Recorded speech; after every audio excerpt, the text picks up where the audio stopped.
All I could think about was the ominous last message he sent. I see you. It was nearly pitch black by the time I was a minute or so from the clearing, but then I saw something. A flickering orange glow right from where the campsite was. As I got closer, I could see that the campfire was lit and someone was standing right by it. I started approaching, feeling a wave of relief, knowing Ethan had made it back safely.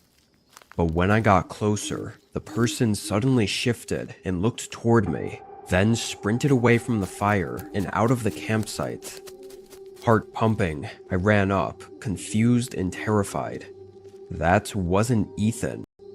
At this point, I was seriously worried and disturbed by what was going on.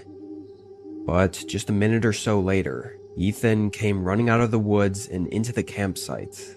He had a face of both fear and relief. He immediately said we had to go. I agreed, mentioning the guy I saw by the fire, and him saying it was likely the same guy he saw approaching him by the pond.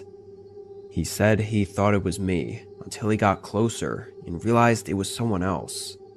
Apparently then, Ethan tried asking if the guy knew how to get back to the trail, but the man didn't respond. He just kept walking forward, revealing a really unsettling smile across his face. And according to Ethan, something about him looked really off, like his face was uncanny. Something just wasn't normal about it. This sent him into a panic, where he just ran in the direction he thought was most likely toward the campsite, getting lost again, but eventually seeing the fire and going toward it. We packed and left.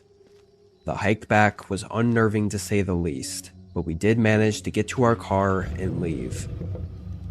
This event made me rethink back on the whole camping trip, remembering the movement we heard outside of our camp on the first night, and just putting all the pieces together. Likely, the man that was out there was watching us the whole time, waiting for one of us to be alone. Even just thinking about his presence outside of our campsite as we were talking, sleeping, and everything, completely unknown to us, is extremely disturbing. We still talk about that camping trip every now and again, but never plan to go back to those woods.